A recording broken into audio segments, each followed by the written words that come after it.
जय हिंद दोस्तों, स्वागत है आपका इस अमेजिंग से प्लेटफॉर्म स्टडी फाउंडेशन पर। देखो, इसके पहले हमने जो चैप्टर कंप्लीट किया वो था हमारा प्रॉफिट एंड लॉस। ठीक है, लाभ और हानि। आज का हमारा जो टॉपिक होने वाला है वो है साधारण ब्याज, जिसको हम सिंपल इंटरेस्ट भी बोलते हैं। ठीक है, ये चैप्टर बहुत ही इंपॉर्टेंट है।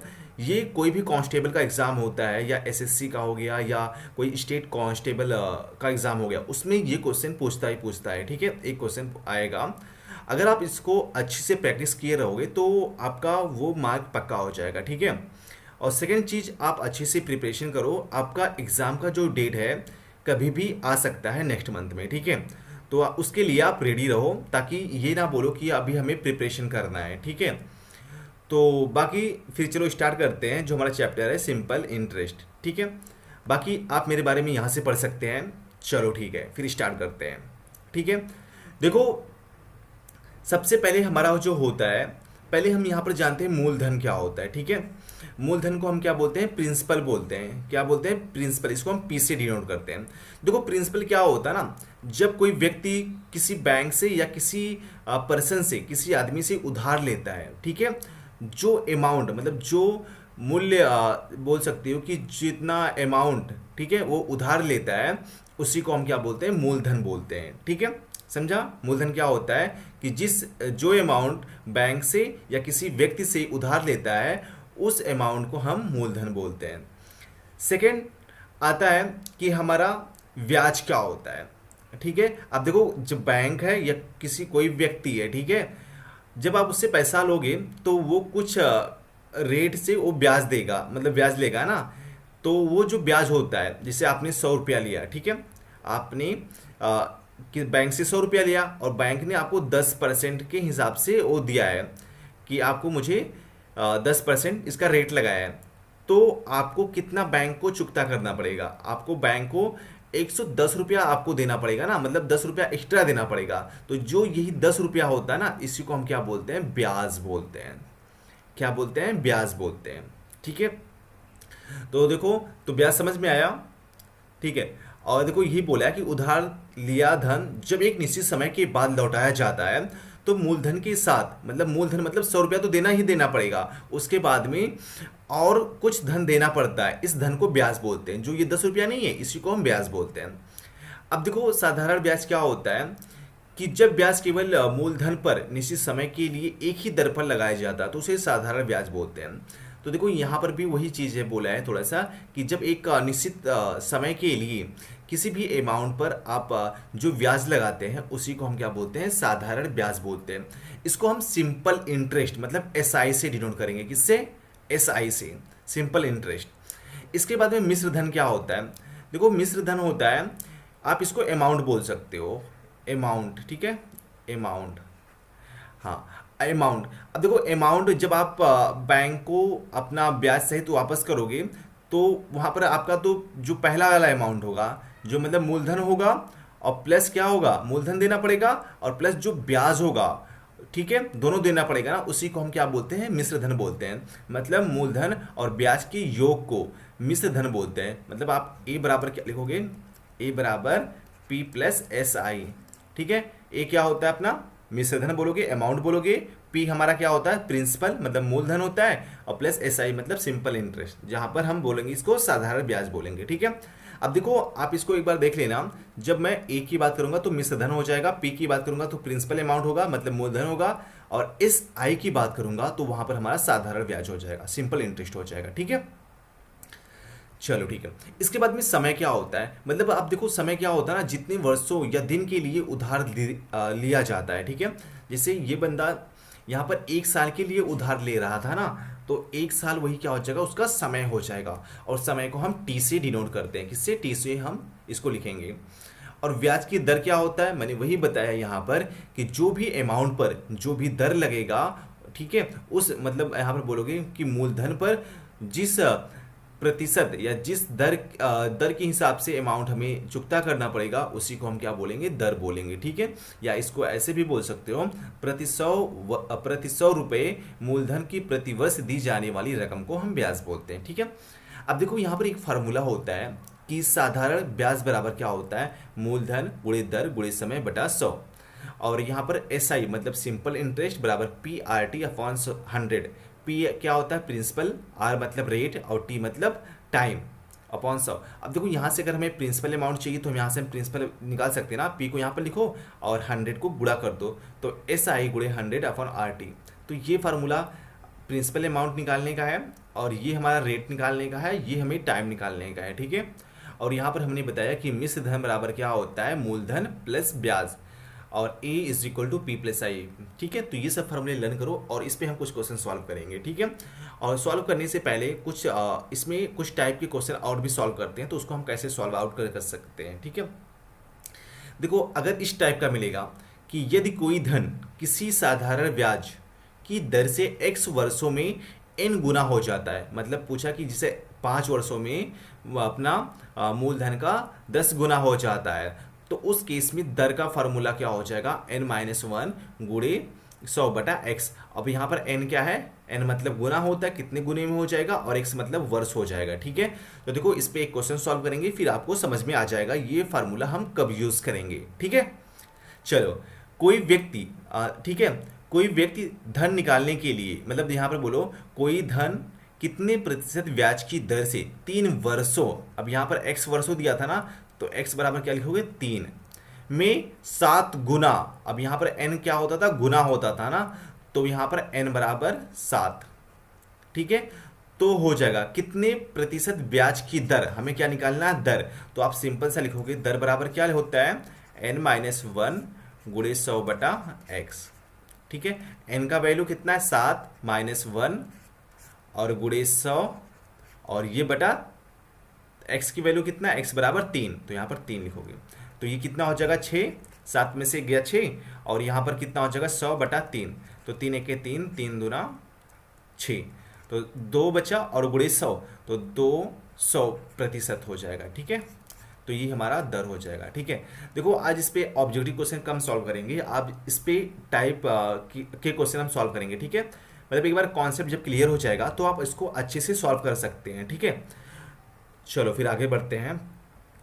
चलो देखो टाइप 2 क्या है कि कोई धन x% ब्याज की दर, x% ब्याज की दर है और कुछ समय में n गुनी हो जाती है, तो समय बराबर, तो देखो समय के लिए भी वही फार्मूला है और यहाँ पर दर के लिए भी वही फार्मूला है। अब यहाँ पर ध्यान रखना कि जो x होगा वो ब्याज की दर हो जाएगा, x क्या हो जाएगा, ब्याज की दर हो जाएगा, और n क्या हो जाएगा, गुना हो जाएगा। तो इस पे एक क्वेश्चन सॉल्व करते हैं कि कितने समय में कोई धन 5%, मतलब अब देखो यहाँ पर x% ब्याज की दर था ना, तो यहाँ पर x बराबर कितना हो जाएगा, 5 हो जाएगा, ठीक है। और n 3 गुना, मतलब n बराबर 3, ठीक है। तो यहाँ पर लिखोगे सबसे पहले समय, वही पूछा है कि कितने समय में, तो हमें क्या निकालना है, समय निकालना है ना, तो समय बराबर n-1 गुणे 100/x। n का मान कितना है, तो बोलोगे 3 -1 गुणे 100 और x की वैल्यू 5, तो 5 1 5, 5 20 में 100, ठीक है। और 3 में से 1 गया 2 और गुणे 20, तो ये कितना हो जाएगा, 20 दूना 40, तो समय कितना हो जाएगा, 40 वर्ष हो जाएगा, ठीक है। हाँ समय बराबर 40 वर्ष, या टी लिख सकते हो, ठीक है। समझ में आया, ठीक है। अगर समझ में आया तो वीडियो को लाइक कर सकते हो। देखो इसके बाद में ना एनडीए का भी एग्जाम आने वाला है, तो जो भी स्टूडेंट एनडीए के लिए एलिजिबल होगा, ठीक है, उसका नेक्स्ट मंथ से एक बैच स्टार्ट हो जाएगा, जो बैच होगा वो 20 जून से स्टार्ट हो जाएगा, ठीक है। तो आप उसको भी ज्वाइन कर सकते हो, अगर आपको एनडीए का या मिलिट्री वगैरह में आपको सपना देखा है ना, उसमें ज्वाइन करने के लिए, देश की रक्षा करने के लिए, तो आप जरूर ज्वाइन कर सकते हैं, ठीक है। चलो इसके बारे में पूरा डिटेल आ जाएगा, आपको मिल जाएगा, ठीक है। चलो अब देखो टाइप 3 टाइप का क्या मिलता है इसमें, यदि कोई धन एक निश्चित समय में साधारण ब्याज की दर से n1 गुनी होती है, n1 गुनी होती है, और उसी समय में n2 गुनी होने की दर, मतलब उसी समय में n2 उसी समय में n2 जो होगा उसका दर क्या होगा, तो दर बराबर आप ये फार्मूला लिखोगे n2 - n1 upon n1 - 1 into n1 होने की दर, ठीक है। चलो इसी पे एक क्वेश्चन सॉल्व कर लेते हैं।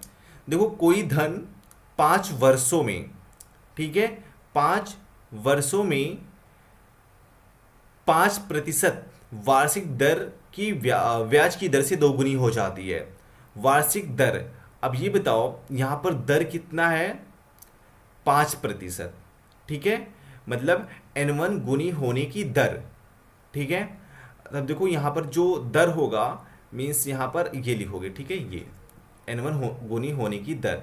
ठीक है, उसके बाद में दो गुनी हो जाती है। दोगुनी मतलब N1 क्या हो जाएगा, दो गुना। और तो किस दर से उसी समय में 5 गुनी हो जाएगी, मतलब N2 बराबर क्या हो जाएगा, 5। 5 गुनी चाहिए ना, तो 5 हो जाएगा। इसके बाद में किस दर से पूछा है ना, तो हमें क्या चाहिए, किस दर, मतलब ये दर चाहिए। तो आप सीधा लिखोगे दर बराबर N2 माइनस N1 और N1 माइनस N गुणे N1 गुनी होने की दर, मतलब N1 गुनी होने की दर। तो N2 कितना है बोलोगे, 5 माइनस 1, और N1 कितना है, 2 माइनस 1।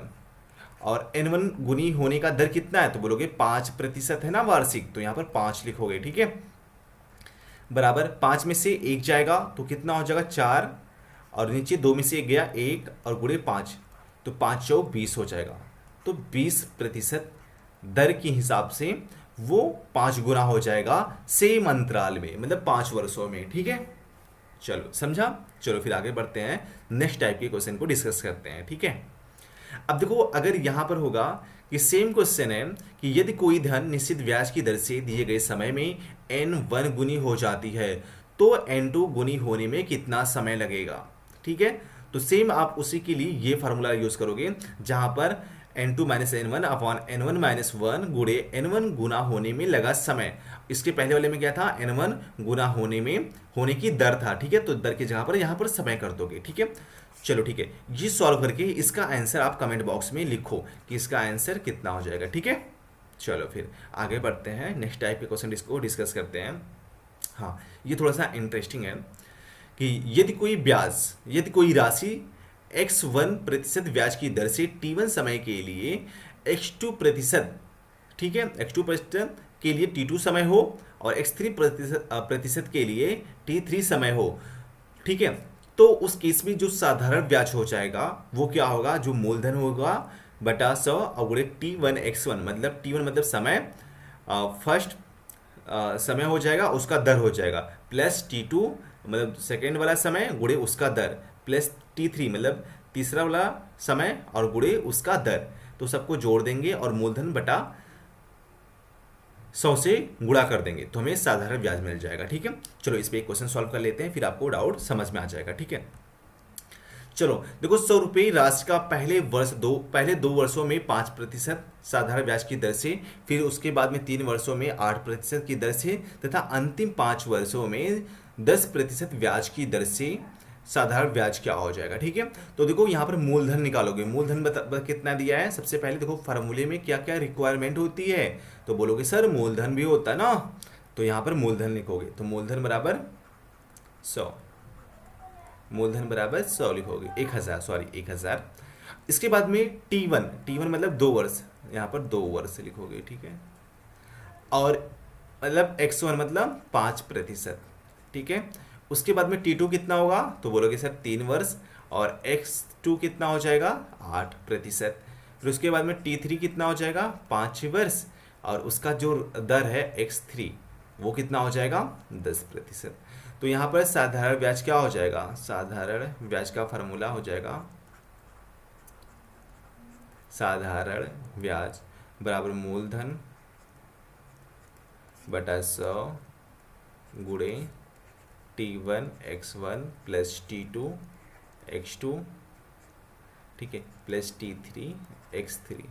ठीक है, चलो फिर देखो मूलधन कितना है, बोलोगे 1000 है बटा 100 गुणे T1 की वैल्यू कितना है, T1 x1, T1 2 गुणे 5 कर लो, तो 2 गुणे 5 धन T2, और ये हो जाएगा 3 गुणे 8 प्लस 5 T3 5 गुणे 10।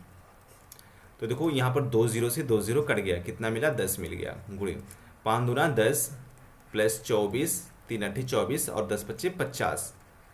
ठीक है, तो ये बताओ कितना हो जाएगा, देखो 50 10 60 हो गया, 60 और 24 कितना हो गया 84। ठीक है, कितना हो गया 84 हो जाएगा।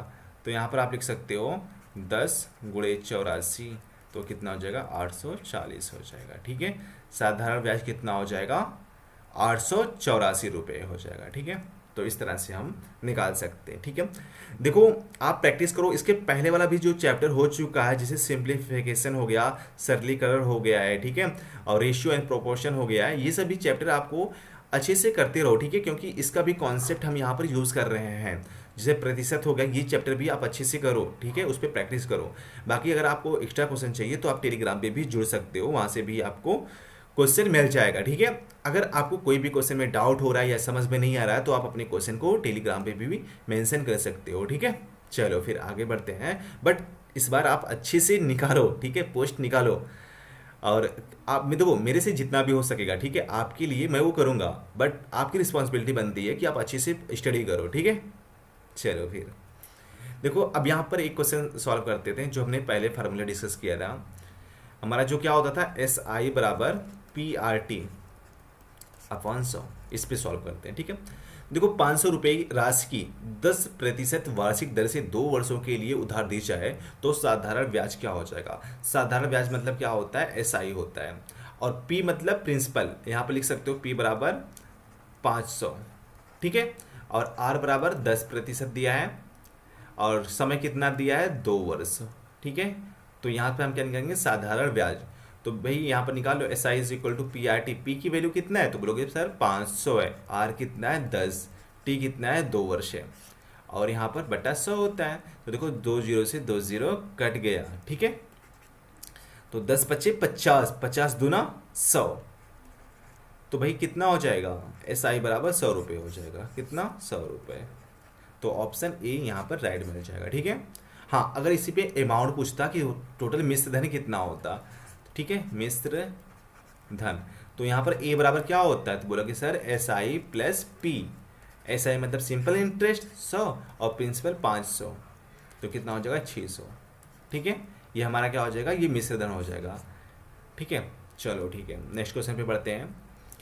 सेम इसमें भी पूछा है कि यहाँ पर 2500 रुपये का 5% वार्षिक दर से 219 दिन का साधारण ब्याज और मिश्र धन कितना हो जाएगा। ठीक है, कोई बात नहीं। अब ये बताओ, एक साल में हमें पता है, एक साल यहाँ पर अगर साल होता, वर्ष होता, तो हम डायरेक्टली वही वर्ष लिख देते हैं, बट यहाँ पर दिन दिया है ना, तो आप दिन को साल में बदलो। तो देखो हमें पता है एक साल बराबर क्या होता है, तो बोलोगे सर 365 दिन होता है, 365 दिन। तो ये बताओ 365 दिन क्यों, क्या लिखोगे, 365 दिन बराबर एक साल, है ना, एक साल हो जाएगा। अब बताओ एक दिन बराबर कितना हो जाएगा, एक दिन बराबर 365 हो जाएगा। एक दिन बराबर 1/365 साल हो जाएगा। ठीक है, अब ये बताओ यहाँ पर कितने दिन है, बोलोगे सर 219 दिन है, तो 219 दिन बराबर कितना हो जाएगा, 219/365 साल हो जाएगा। ठीक है, अब जैसे अब यहाँ पर देखो एक दिन के लिए कितना हो जाएगा, 1/365, 2 दिन के लिए 2/365, 3 दिन के लिए 3/365, तो 219 दिन के लिए 219/365 हो जाएगा। ठीक है, अब हमें टाइम मिल गया, टाइम T मिल गया। ठीक है, चलो बाकी निकालते हैं। तो यहाँ पर सबसे पहले हम क्या निकालेंगे, ब्याज। SI बराबर क्या होता है, PRT/100। तो P की वैल्यू कितना है, बोलोगे 2500 है, R की वैल्यू कितना है 5%, T कितना है, T बोलोगे सर 219/365। ठीक है, इसके बाद में बटा 100 है। अब देखो यहाँ पर 100 से मतलब 0 से 0 कट कर दो। ठीक है, अब 5 से कट करो, देखो 5 से कट होता है क्या, तो 5 × 5, 5 × 7 = 35 और 5 × 15, कितना हो गया, 5 × 15। तो लिख लो जो बाकी बचा है, तो लिखोगे यहाँ पर 25 × 219/73 बचा है। ठीक है, कितना बचा है 73। अब देखो यहाँ पर 73 से आई थिंक कट जाएगा, 3 से करके देखो, 73 का पढ़ा 3 बार पढ़ो, तो 3 × 3 = 9 और 3 × 7 = 21, तो कट गया ना, तो 73 × 1 = 73 तियाँ। ठीक है, और 25 × 3, 25 तियाँ कितना हो जाएगा, 75 हो जाएगा। ठीक है, तो कितना हो गया बराबर एस आई बराबर 75। और हमें क्या चाहिए, मिश्र धन चाहिए ना, तो मिश्र धन मतलब अमाउंट ए बराबर क्या होता है पी प्लस एस आई। तो प्रिंसिपल कितना था 2500 था, और प्लस और हमारा ब्याज कितना था, सिंपल इंटरेस्ट कितना आया था, तो बोलोगे सर 75 आएगा। ठीक है, अब इन दोनों को जोड़ दो तो 2575 आ जाएगा। ठीक है, जोड़ने के बाद में तो यहाँ पर ऑप्शन सी मिल जाएगा। ठीक है, तो इस तरह से क्वेश्चन को हम सॉल्व कर सकते हैं। ठीक है, और आप अच्छे से प्रैक्टिस करते रहो। इसके बाद में हमने तो कॉन्सेप्ट डिस्कस कर लिया, अब इस पर हम आने वाले लेक्चर में कुछ क्वेश्चन और प्रैक्टिस करेंगे, ताकि आप एग्जाम में कैसे भी क्वेश्चन आए इस टाइप के तो आप सॉल्व कर सकते हो। ठीक है, चलो फिर ठीक है, आज के लेक्चर में बस इतना ही, मिलते हैं इसके अगले लेक्चर में। चलो फिर आप अच्छे से स्टडी करते रहो, बाय बाय।